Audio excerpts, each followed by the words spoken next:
شادی کے لیے کتنی مالی استطاعت ضروری ہے؟ امام ابو حنیفہ رحمہ اللہ تعالیٰ کے وصایا میں ہے کہ پہلے کماؤ پھر شادی کرو۔ اس کا کیا مطلب ہے؟ شادی کرنے کے لیے کتنی مالی استطاعت کا ہونا ضروری ہے؟ محمد عاصم۔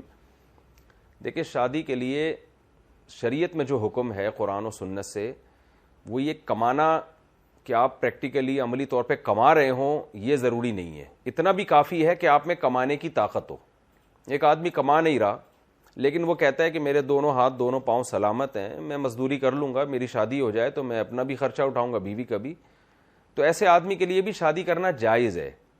لیکن اصل بات یہ ہے کہ اس کو رشتہ دے گا کون؟ لڑکی والے، یعنی اس کے لیے تو جائز ہے لیکن لڑکی والوں کے لیے تو لازم نہیں ہے نا کہ جو بھی پیغام بھیجے اس کو قبول کر لے وہ، تو اس کے لیے تو جائز ہے۔ جیسے کہ بخاری کی حدیث ہے، نبی صلی اللہ علیہ وسلم نے ایک ایسے شخص صحابی کا بھی نکاح کیا جن کے پاس ایک تہبند کے علاوہ کچھ بھی نہیں تھا، ایک لوہے کی انگوٹھی تک نہیں تھی ان کے پاس، تو وہ بیچارے کیا کما رہے ہوں گے، لیکن نبی نے ان کو شادی سے منع نہیں کیا۔ انہوں نے نکاح کا پیغام بھیجا، خاتون صحابیہ وہ راضی تھی اس نکاح پہ، تو جب لڑکی راضی ہے تو آپ کما رہے ہو نہیں کما رہے ہو یہ میاں بیوی کا ہیڈک ہے۔ تو غریب سے غریب آدمی کے لیے بھی جائز ہے کہ وہ شادی کرے لیکن سامنے والی پارٹی کو دھوکہ نہ دے۔ تو اس لیے لڑکی کے لیے جائز ہے کہ وہ انکار کر دے، وہ نہ کرے۔ تو عام طور پر لڑکیاں یا لڑکی کے والدین ایسی جگہ نکاح کرتے نہیں ہیں جہاں آپ کما نہ رہے ہو، تو اس لیے مرد پریکٹیکلی کوشش کرتے ہیں کہ پہلے ہم کمائیں ورنہ ہمیں رشتہ کون دے گا، اور رشتہ مل بھی جائے تو مشکلات آنے کا بڑا خطرہ ہوتا ہے۔ تو اس لیے امام ابو حنیفہ کی جو وصیت مشہور ہے کہ پہلے کماؤ پھر شادی کرو، وہ اپنے زمانے کے اور آج کے بھی عرف میں یہی ہے کہ جب تک کماؤ گے نہیں تو رشتہ دے گا کون تمہیں؟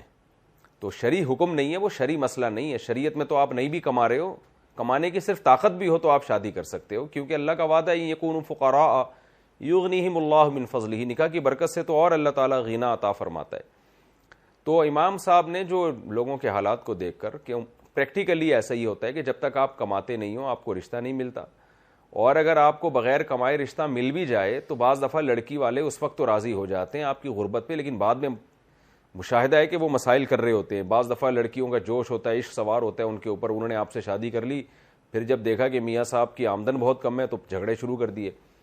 تو اس لیے ایک نارملی یہی مشورہ دیا جاتا ہے لوگوں کو، ہم بھی یہی کہتے ہیں کہ بھائی کما لو، تھوڑی سی آمدن ہو جائے گی تو اس کا فائدہ یہ ہوگا کہ لڑکی آپ کے ساتھ اچھی طرح سے گزارا کر سکتی ہے، آپ ٹینشن فری ہو جاؤ گے، ورنہ ہوگا یہ کہ آپ پہ ڈبل بوجھ آئے گا اور پھر آپ ٹینشن میں ایسا نہ ہو کہ کمانے کی فکر ہی چھوڑ کے بھی کوئی چھوڑ چھاڑ کے بھاگ جاؤ آپ، ایسا بھی ہوتا ہے بعض دفعہ۔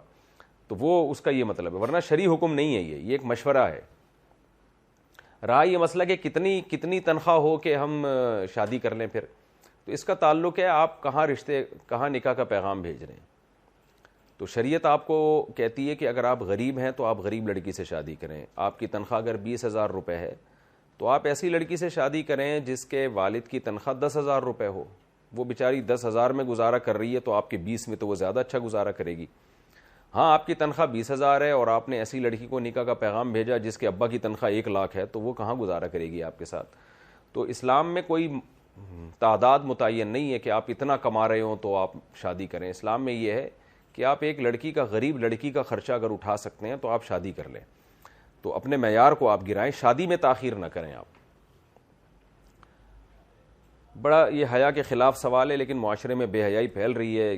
کسی نے پوچھا آج کل ڈالز آ رہی ہیں، لوگ ان سے خواہشات پوری کرتے ہیں اپنی، تو یہ بہت، میں پورا سوال تو نہیں پڑھ رہا، بس تھوڑا سا اجمالی سوال پڑھ کے اس کا جواب دے رہا ہوں۔ یہ ساجد صاحب نے ملتان سے پوچھا ہے، تو یہ حرام عمل ہے، کبیرہ گناہ ہے، بہت کبیرہ گناہ ہے، اللہ کے غضب کو دعوت دینے والی بات ہے۔ تو نہ عورت کے لیے کوئی ایسا طریقہ اپنی خواہش کو پورا کرنے کا جائز ہے کہ جس میں وہ کوئی ٹول وغیرہ کا استعمال کرے، اور نہ مرد کے لیے جائز ہے۔